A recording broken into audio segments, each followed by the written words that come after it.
Welcome to the Style My Mind podcast. On this show, we decipher the secrets, tips, and guidance of fashion and psychology with the world's most inspiring people. Our mission is to unlock the power to become the best version of yourself by turning their wisdom and knowledge into practical advice. Today, I am so thrilled to delve into the world of business, consulting, and fashion psychology. I'm your host, Jennifer Heinen, and I am honored to introduce our guest, Alan Weiss. Alan is a globally renowned consultant, speaker, and author of over 60 books on consulting, leadership, and business strategy. One of his books, The Million Dollar Consulting, is a guidance for me since I started my career. His consulting firm, Summit Consulting Group, has attracted clients such as Merck and Mercedes-Benz. He has held prestigious academic appointments and is an inductee into the Professional Speaking Hall of Fame.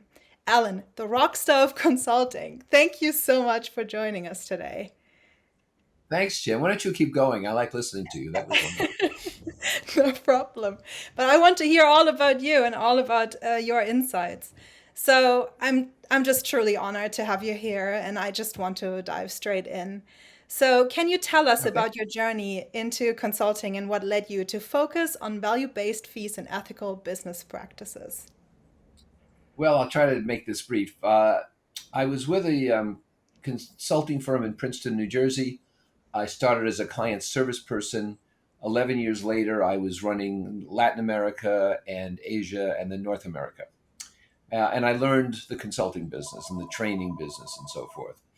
And I received um, an offer to become president of a firm in Providence, Rhode Island, which is where I am right now. And 15 months later, I was fired. The guy who owned the company, and I did not get along.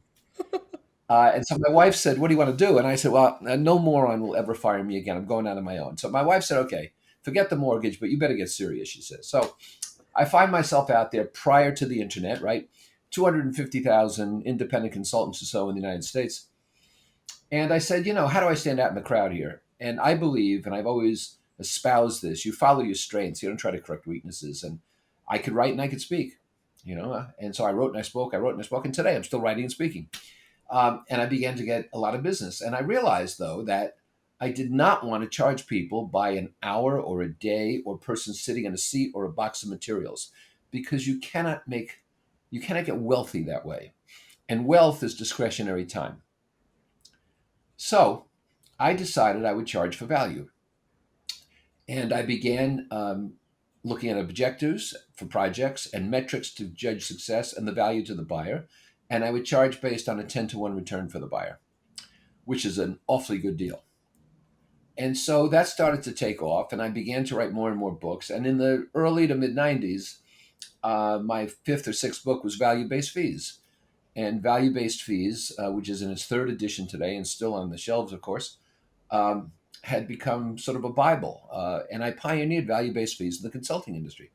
So uh, that really made a big difference for me. And I realized it could make a big difference for other people too.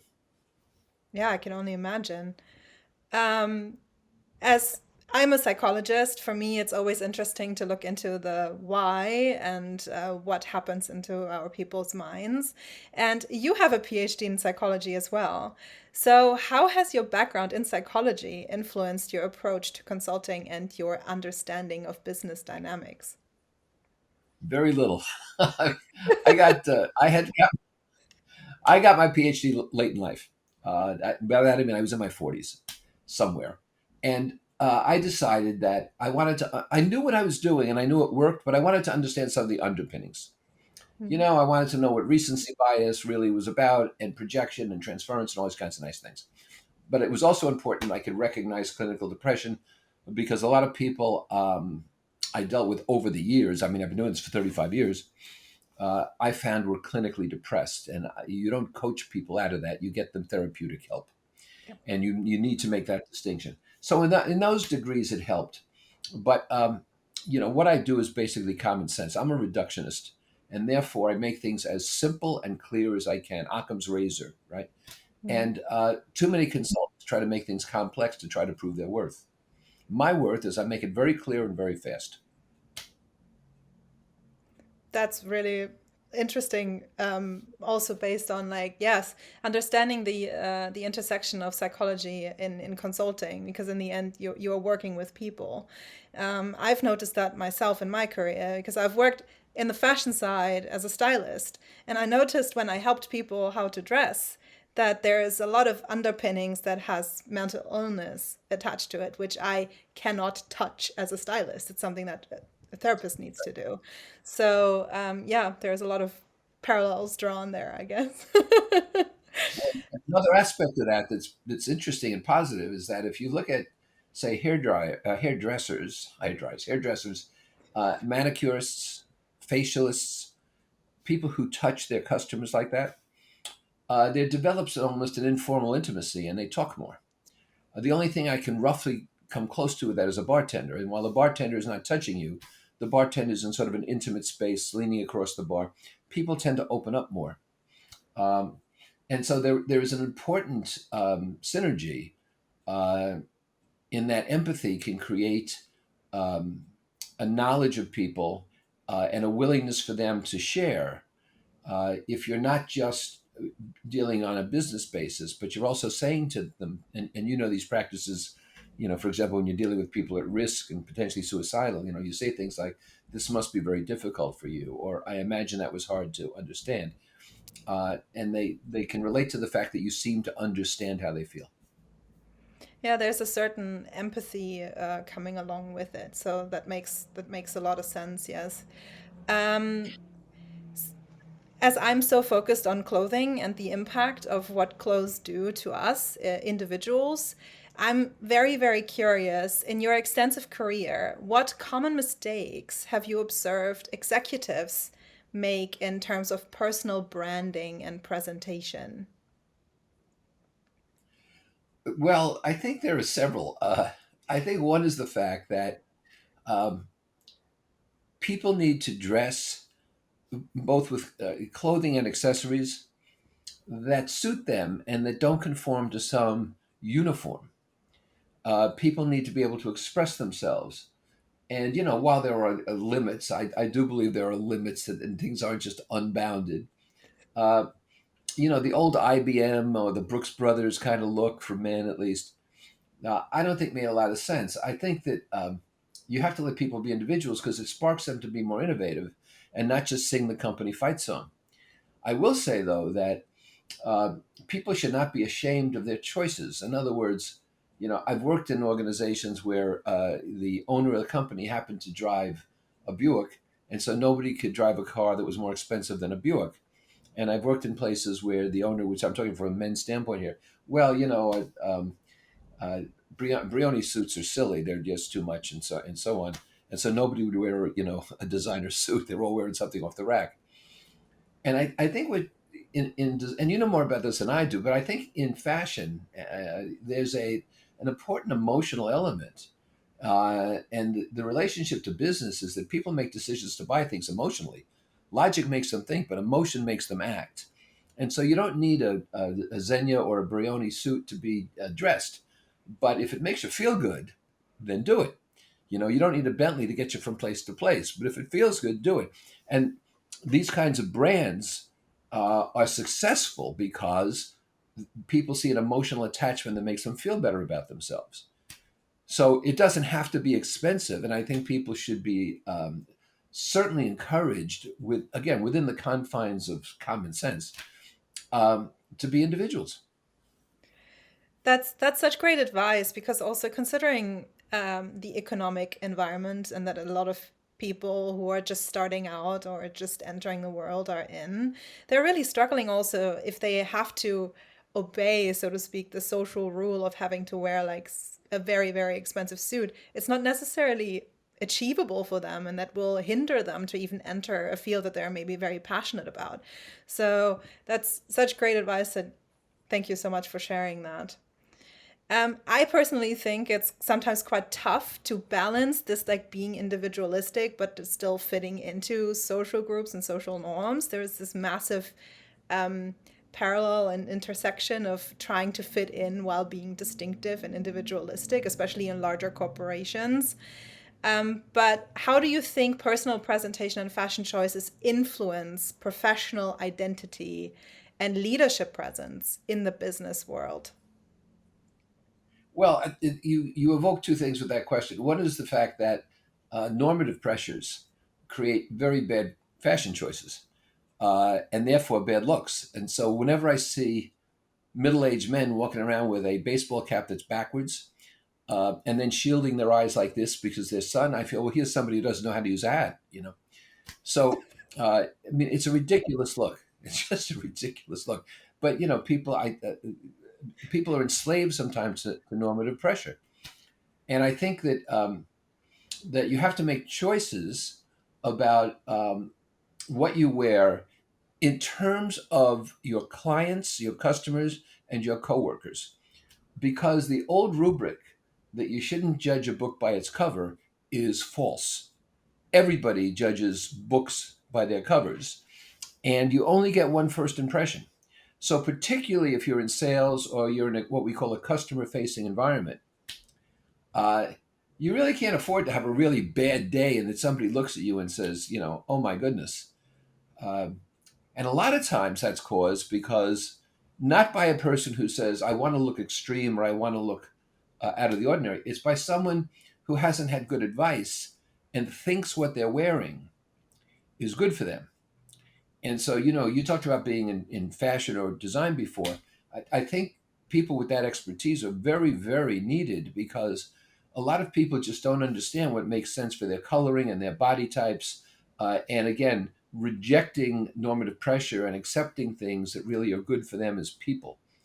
Um, but you know, we've all experienced it. Like if you have a server in a restaurant and the server, and people worry about tattoos and piercings and all this, right? But if the server has food splattered on you know the side of their outfit, that's more disturbing to me because I haven't taken the time, you know, to put on an apron or to see what's happening.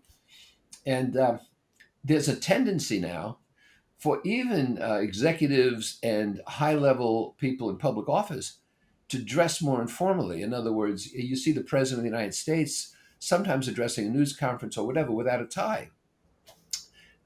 And there's a certain, I think, it's nice to lower formality if it's not needed, but sometimes the look creates more respect. And I think we have to just be honest about that. Yeah, the fact of the first impression, I think, is very underestimated. I agree. In what short amount of time do we actually create the first impression? A couple milliseconds. It's quite scary That's right. if you're not really out there, and that doesn't only reflect necessarily just the clothing, but it's also how you feel, as you said. It's like do you feel confident in what you wear, then you project that outwards. It's the same way when I wear like high heels, I immediately, my posture changes. I stand there way more elegantly, and that has an effect on other people. So it does have an effect on that. And then what do you think? How much does the first impression and in general the impression people have visually around the professional success when they're wearing certain things? I think it has a tremendous impression. I mean, you talk about heels. I mean, a lot of people think that's a sexual fashion statement, but it's not. It's about a power fashion statement, in my opinion. And I think women have told me that they feel more confident and they feel more respected when they are dressed appropriately and well. I think that you can't undo it. You know, people, you can't unring a bell. And when people see someone who's not dressed appropriately, it says to them, this person doesn't respect me. They haven't taken the time Mm. to respect the fact that, you know, I should be um, received in a certain way. So I think it's important to look at it from both directions. It's not only the image you want to convey, but it's also the respect you want to provide for the people with whom you're dealing. And again, if these are potential customers or they're employees you want to lead, that becomes rather important. Yeah, I agree. I agree. You have had such a big impact, and you have been consulting so many different businesses in such different industries as well. And we all kind of know, or at least I know, that the fashion industry runs slightly different than other businesses. There's like still the same, but also different at the same time. It's always quite funny. How can do you have any advice? How can fashion entrepreneurs effectively communicate their unique value proposition to potential clients, drawing from your strategies and also what we just discussed, the first impression? Well, the first thing is that they can't be derivative. You can't be in this business and say, I'm doing what other people are doing, but I'm cheaper. That just makes you a commodity. And it also implies the quality might not be as good. So I think you can't be derivative. I think you have to be original. But I think you have to be original within the bounds of what I'll call wearability. And that is that, you watch these runway fashion shows, and it's nobody I'm ever going to meet is going to be wearing this clothes. You know? So it's nice to show off what you can do. I mean, it's like a Rolls Royce producing a $3 million car just to show what they're capable of, but they're not going to sell a whole lot of them. So it's nice to show what you can do, but I think you have to provide pragmatics for people. And I was in Bergdorf's in New York, and I was buying sports jackets, and I had some Brioni and Canali. Is it Canali? Am I saying that correctly? I think so, yeah. Canali jackets, yeah, yeah. I get confused with the Italian cannoli, so I think it's cannoli. And uh, and Zen and Brand say, the guy comes over to me, and he's the Keton representative, and he says, "Why don't you look at these?" I said, "Well, I have 4 or 5 jackets picked out." He says, "Yes, but he said, Brioni's mostly handmade, but Keton is entirely handmade. Just feel this." And my wife says, "Oh my God, this is amazing." So it's a very distinctive garment, and of course I wound up buying 2 of them.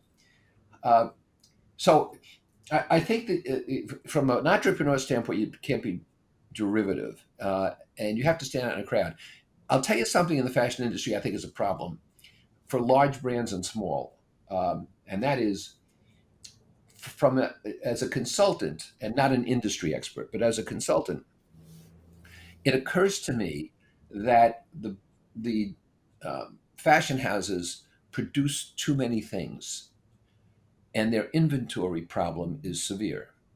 And when they don't sell everything they produce, they cut the price. Hmm. And people either wait for the fire sale, right? Or they say to themselves, well, maybe this is inferior merchandise. And the brand suffers. And when the brand suffers, you can't quite charge as much. They're in this cycle that I don't think most industries have with this excess inventory. And I know that some, like Armani, for example, has a separate brand which they sell at a lower price, but it's a separate brand. But I think in the whole that affects the industry, and it's almost. I mean, auto dealers try never to have so much excessive inventory because they're paying interest on these cars on the lot. So ideally, they'd like to sell every car they buy from the manufacturer, or every used car they take in, and not have a lot full of cars that aren't moving for months. The idea is to get them out. Hmm. So, I mean, I might be off base here, but that's my observation from the outside. No, it's really interesting, especially through your consulting lens, because the thing is that in fashion, of course, there's also always like the differences between we're having fast fashion where we have a lot of inventory and where they just pre-produce so much that they can just turn over and push the price also down. But then when we're looking into the more luxury brands, I think they got the biggest hit also during the pandemic, which was, of course, affecting the industry as a whole, and pretty much everyone because the pandemic decided to throw us all off the cliff. But it's just really, really tough for fashion houses to now kind of navigate this new world, I guess, how on this new normal, because people are also more conscious on what they buy, and that people also diverting more towards quality, so they potentially save up a bit more to purchase bit better pieces that last them also longer. Yeah, it's a very tough balance because yeah, the over inventory is a really good point because I haven't even thought about that. Yeah. It's also interesting because, as an example, The Row, they have this year not shown their latest, they have not live streamed their runway show. And they're trying, I assume, they're trying to create this sense of mysteriousness around the new collection, and people are starting to actually get excited about the product again. So, yeah, I think that's very interesting. What are your thoughts on that?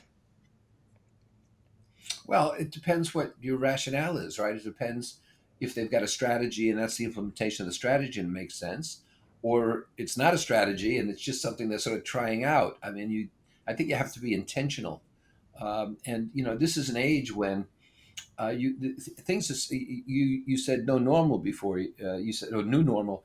I've trademarked a phrase called no normal. And you go, I started this wedding the other day with traditional bridesmaids and everything. Some of them had on stilettos and some of them had on flip-flops, uh, and their feet were visible, so I mean you can never tell what's going to happen.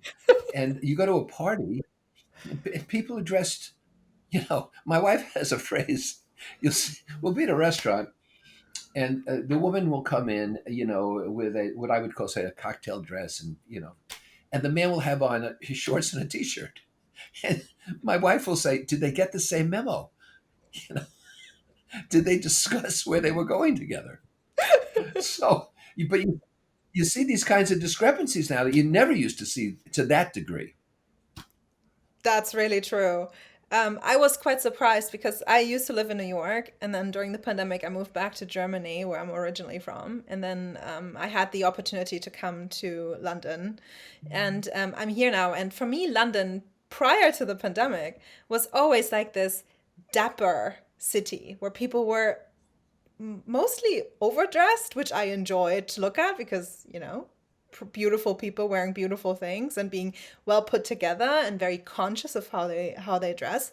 Not that I'm very shallow person, but it's just, pleasing to look at. And you don't see this discrepancy necessarily, where you have like a woman completely dolled up and the guy walking next to her with like flip-flops and cargo shorts and holes in the t-shirt. So yeah, I don't know. The no normal. Can you explain that? I might have to remember that. Well, I What do you mean? trademarked no normal because people keep talking about a return to normal or a new normal. And the fact is, you could say that in the 50s and the 60s, then it began to change. And now, post pandemic, we're facing turmoil and volatility and disruption every day. In fact, when I work with clients, I tell them use volatility and disruption as offensive weapons. Don't try to defend against them. And if you look at the great companies like Dyson or Apple or Amazon, Federal Express, and so on, they've all disrupted their marketplaces and been successful. I mean, so when you asked me earlier about value based fees, I disrupted consulting in the 90s. And today I have the strongest solo consulting brand in the world all these years later. So you've got to be disruptive. So you can't sit around saying, well, this is going to even out. We're going back to normal. There are no normals. You know, if you take a look at politics in the United States right now, I mean, I believe we should be charging people from outside the United States to watch, right? I think we should be charging them for the amusement. And I think if we did, we could erase our national debt. So, I mean, here we are, the most powerful position in the world, the presidency of the United States. And in November, there'll be an election. And, one party has rallied around a candidate, the Republicans, and the other party is trying to get their leader to step down, and they don't know who they're going to come up with. Yeah. And so no normal, you know? And we see this in business, we see it in academia, we see it in entertainment, we see it in sports. Everybody here, I don't know about London, I haven't been in London for a year or so, but uh, right now the big thing in the United States is pickleball. Pickleball. So you just finished Wimbledon over there, I don't know, 115-year-old respected tournament. And we got people in their 50s and 60s playing pickleball on these courts who are getting injuries because they're hurting themselves. They're not, they're not in shape to do this. And so who knows what's next? Yeah, that's a good point. Yeah, and non-normal now makes me also think about like, does that have an effect on common sense? Because it does change how people are thinking and how people are perceiving things, right? I listen. People have told me that Alan, what you just all you're doing is applying common sense. And I say, yeah, ain't it great? Because that's how I make my money. You make things clear and simple, and you apply common sense. If it hurts to do that, stop doing that. But you go on social media and you see, excuse me, you see complicated charts and graphs and arrows and everything else. And these people don't know what they're talking about. You know, it's show me a leader who's going to make a decision, who takes out a graph and says, like, oh, am I following these 4 traits and these 3 steps? Am I avoiding these 9 myths? Nobody does that. That's what I've learned. Like, after I finished my degree in fashion psychology, I wasn't really planning on going back to university for my master's degree because I was kind of done because I just don't like to I love to learn, but I don't like to study in the traditional way. So for me, going back to academia and doing a master's degree was quite a big step and very contradicting to what I always stood up for, my needs of being free of academia. It was the best decision that I made, so I'm very glad I did it, and it put me forward to this path that I'm on now, where I'm very happy about. But it's really crazy if we're thinking about like common sense. And then I move from this psychology degree coming out of fashion industry into now a financial firm where I'm doing digital transformation. Technology and AI is now around me everywhere. I had to write my essays, and I didn't have ChatGPT to write them for me.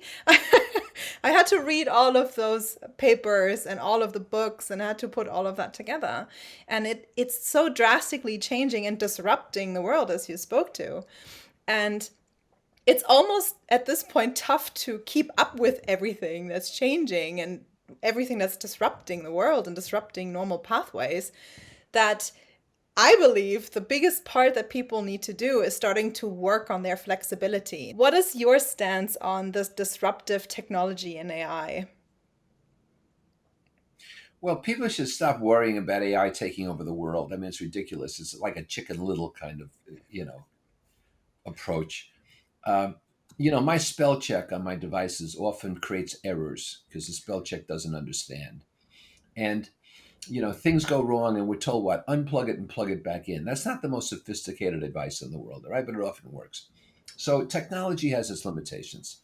I do think that things like Chat GPT, which you referenced, have utility in creating contracts, in creating executive summaries, in providing instructions for people, but they do not have utility in terms of any kind of nuance or expression of sentiment.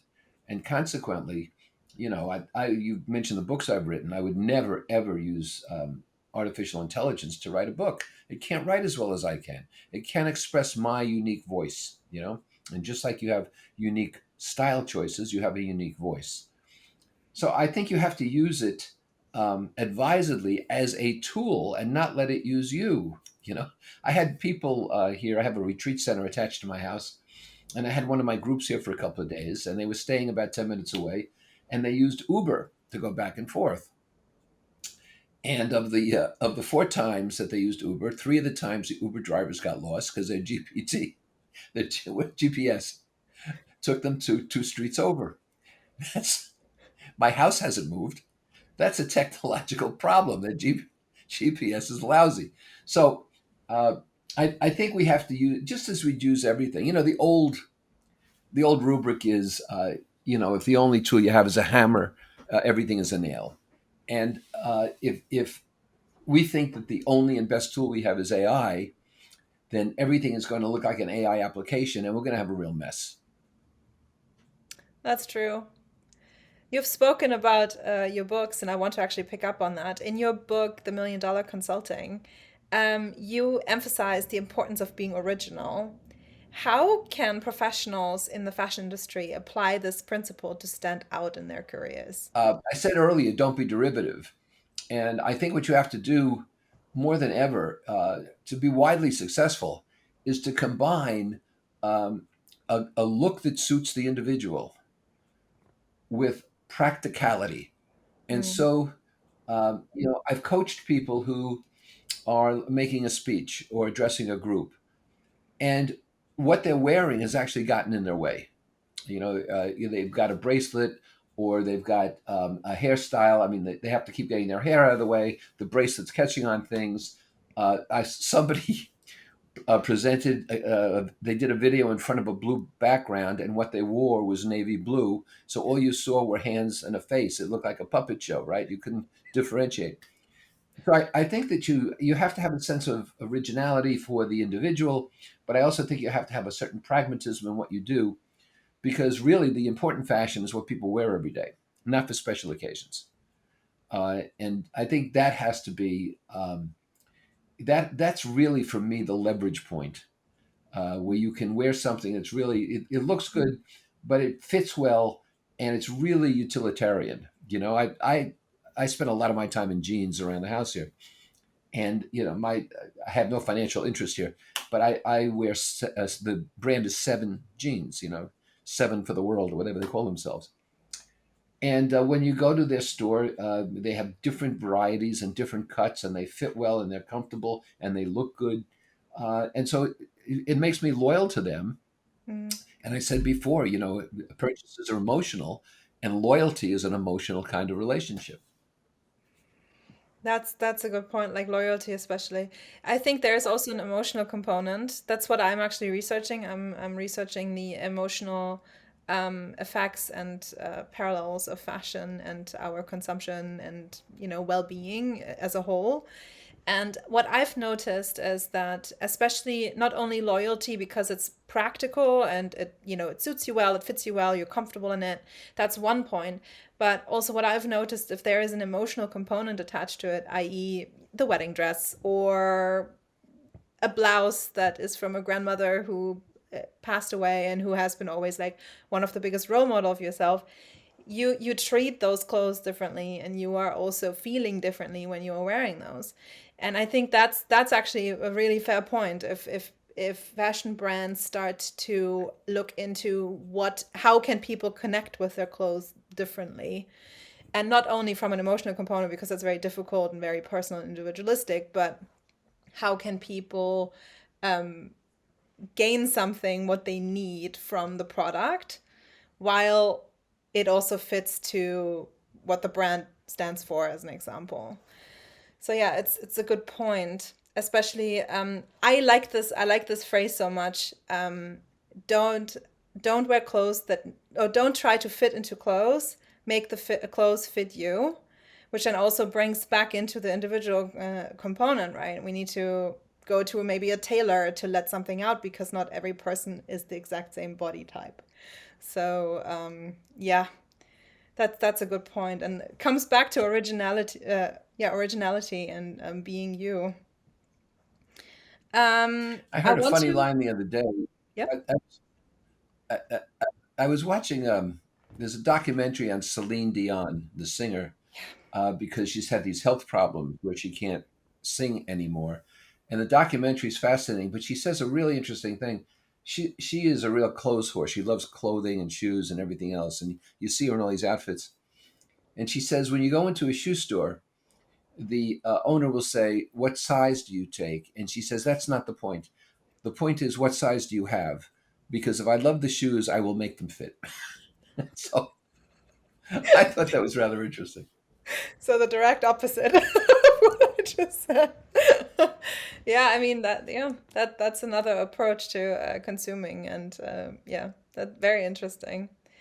Um, we have talked about so many things that are like happening at the moment, and I'm not asking you about predicting any futures, but what I want to ask you, you've mentioned in prior interviews that the best way to predict the future is to create it. How can fashion Yeah. entrepreneurs leverage this mindset to drive innovation and success in a very competitive market? Well, I think they've often done it. I mean, I think the fashion industry has done it more than a lot of others, in that they've created looks that catch on, and then the normative pressure supports it. And sometimes it made sense, sometimes it didn't. But we talked before about wearing baseball hats backward. Platform shoes, hem lengths, um, men's jackets, the width of the collar, narrow or slim, the size of the lapels. and it's in for X amount of time and then it goes out again. So I can make a point that that's dictating taste and it's getting relatively short term sales, but it's the designers who create something that is timeless, that survives through all these other changes. It's also going to be doing very well, uh, so that you don't have to keep changing your wardrobe over. And you can, I think for women they call it what, the essential black dress or something, or the go to Mhm. black dress. And for men too, there's a certain look that you can wear no matter what. It doesn't look dated. So I think you have to be clear about what your brand wants to represent. It can represent change, and it frequently changes, or it can represent a certain stability. So you don't see people wearing bell bottoms anymore. You don't see many people wearing double breasted suits and so forth. So some things come and go. They last varying amounts of time. But there are some very distinguished looks that you can get away with on a long term basis. And I think that if you avoid sort of the outre, which you find on these runway shows, and you avoid some of the overly, casual, throw together a sweatshirt and a hoodie and whatever, I think there's a lot of room in the middle to be creative and to get a following. Yeah, that's great. Timeless clothing and timeless fashion is anyway, in my opinion, also the most sustainable approach, not only environmentally but also economically for your own wallet. So from like a consumer's perspective, so it makes sense. And when I think of timelessness in style, I also always have to think of Anna Wintour because if you snapshot a photo from her from the 1990s and then you snapshot a photo of her now, you would not necessarily know which picture was taken when, maybe based on the quality of the photo, maybe, but that's it. And she also spoke to in an interview that timelessness is the most important thing for her. She sees her clothing as very boring, which I disagree, because I don't think it's boring. It's just very safe, and it fits her, it suits her, it makes her feel her, and it's very standalone for her. And that's, I think, also the difference between following trends and having your own distinct style. And I think that's very important. That's also a USP for an individual, which is very, very interesting, the intersection between fashion and that. So yeah, that's my stance on that. I agree. And yeah, moving forward, I know the time is running. Your approach in consulting often involves setting one's own expectations rather than living up to others. So, how do you think this can be applied to personal fashion choices and professional attire? Well, in terms of the person doing the design work and the creation, I think it's a question of who you want to be. And one of the questions I ask people when I coach them is, who do you want to be in a year? And they inevitably tell me what they want to be doing, and I have to tell them that's not what I asked you. So, who do you want to be? How do you want to be seen? What's your brand? Why would people talk about you? I think from the consumer's part, uh, it's also a question, I think, of resisting certain trends, resisting certain fads. Like I said, middle-aged men with a hat on backwards look ridiculous, and there's no justification in it in terms of practicality. There is no practicality. Everybody wears a hoodie these days, and that's going to, just sooner or later that's going to go out of style. But the fact is that you look undifferentiated. You look like you're just following the crowd. There's nothing special about you. So I think you have to pick a look. It doesn't have to be an expensive look. You have to pick a look though that gives you a certain bearing. If it's work, a certain dignity. If it's play, a certain sort of coolness. And I think that we're too busy being influenced by things we shouldn't be influenced by. In other words, having a designer name on a sneaker, on a running shoe. Uh, there was an article in the Wall Street Journal last week that featured six running shoes, athletic shoes, that all sold for over $1,000. Now, what's the point of that? I mean, you can wear them. Some people say, "Oh, look," but what was that really accomplish? So I think that I think originality, as we've been speaking, originality combined with practicality carries the day. It's amazing. Yeah, originality combined with practicality. That's such a good point. Because in the end, we have this in the designer term. We always talk about form follows function, and I feel like at the moment it's not necessarily any more form following function. It's more like function follows the form, and then it's not utilizable. It's very tough because it starts with women having dresses and they don't have pockets. That has historical implications for sure, which we don't have to dive into now. But it's kind of impractical if you then have to alternatively also have to purchase a purse just because you cannot wear your phone with you to have your hands free to communicate. I don't know. It's it's always interesting, and it also brings me back always again to like what is the value of what you are owning, right? Is what's the value to you? Clothing, you have your unique value proposition of your own brand or of who you are if you're looking at your individual, but having something very valuable as piece of clothing, not necessarily costly, is also really interesting. And that brings me back to your utilizing value based fees. How can fashion professionals utilize value based fees to better position their services or products and justify their pricing in a market that currently more often emphasizes cost over value? I think what they have to focus on is why an item is needed and how it's going to be used, and therefore what the worth of it is. So, for example, um, we talked about timelessness before. So, there are certain elements of clothing that reflect who a person is over the long term. I mean, you're not going to, it's a crazy example, but you're not going to choose a funeral director who greets you with a short sleeve shirt and jeans. These people are always dressed in a very dignified manner and always dark clothes. And so you have to ask yourself, what are these? What is the clothing going to be used for? And somebody who is a salesperson representing an important professional service, say it's accounting or design or something, uh, ought to be dressed at least to the extent that they have a sports jacket on and their clothes aren't rumpled, and consequently you don't want to buy clothing that rumples easily. On the other hand, if you represent technology, you're probably going to be dressed much more casually, but that doesn't mean sloppily. So you have to be dressed as someone who's technologically oriented but successful, because people want to deal with successful people. One of the things I've never understood, and probably your watchers and listeners here will be furious with me, but one of the things I've never understood is this thing about ripped jeans.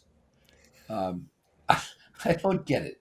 And my feeling is that if you want ripped jeans, what you should do is you should buy some very expensive designer jeans that are not ripped and go down to the homeless shelter and trade them for people who have really legitimate ripped jeans, if you need to do that. But see, I don't think the ripped jeans thing indicates to me success or a fashion choice. It just represents to me a fairly unattractive fashion that's following the herd. So that's the exact opposite of what we want to create, given your question. Yeah, that's a good point. Yeah, it's a very controversial one because I already know like five people on the top of my head who are going to be like, "Oh no, but I love my distressed jeans so much." I'm totally on board with you there because I'm like I'm not, I don't want to wear something that's on purpose distressed to make me distressed looking. I want to look calm and relaxed and good and put together. So I'm there with you totally. Yeah. Yeah, may I give you a quick example? Yeah. Sometimes I run workshops for consultants, Mhm. and some of the consultants come, and this applies more to women than men, very well dressed and very well put together, right? For a woman, hair, makeup, and for men, well groomed, shaved, and so forth. But some of them come in flip flops and ripped jeans and sweatshirts. And the point is that even though you're just among your peers, you need to look better to be respected. if you want somebody to refer someone to you, if you want someone to listen to your advice. So it's not just about customers and clients, even among peers. And you don't have to dress to the gills. You don't have to be a fashion plate, whatever that means. But I think you do have to show that you have self-respect. That's true. Yeah, yeah. Self-respect is coming back to you and how it's not only about respecting your peers or respecting your client or whoever, it's also respecting yourself. That's very true. I want to ask you one final question before we're diving into our tradition here. Um, Considering that a lot of people say dress for success, what are your three advice points for the young people out there to dress for their success? I think one would be to consider what success means. Whom are you trying to impress? And what do you expect as a result? So that's the first thing. The second thing is what are the situations you'll be in? Because dressing for success can vary from situation to situation and environment to environment. And then the third thing is, and I think these are all equal, what is your body type? I see too many people wearing styles that don't fit their body type or fit their body type from 10 years ago. And so consequently, where once they look good, they don't look so good anymore. So I think you have to be realistic about what will make you look good and what will make you look dignified and professional, and what might be trendy but does not. Thank you so much. That's fantastic advice, and I'm certain that the listeners and viewers will definitely benefit from that. Thank you so much. Now, we're, as already teased on, we're having a closing tradition in this podcast that every episode we challenge our listeners, which facilitates growth, intentionality, and awareness.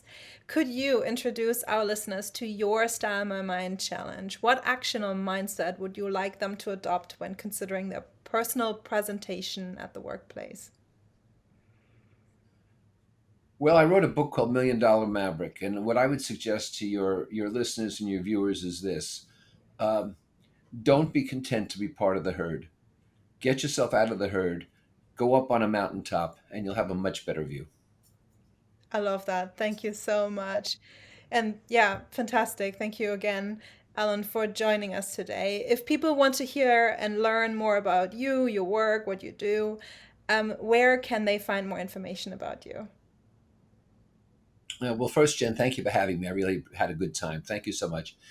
They can go to alanweiss.com, ALANWEISS.com, and you will find free newsletters, free podcasts, free blogs, free videos, a wide array of free resources that you're welcome to use. Fantastic. I will also put that into the info box for you all to be able to find that even faster. And for our listeners, if you enjoyed this episode, please like, subscribe, share, and do all of those beautiful things. Follow us on our social media channels and visit our website for more insightful content. Always keep your head held high, embrace your journey to empowerment, and be open to styling your mind. Thank you very much.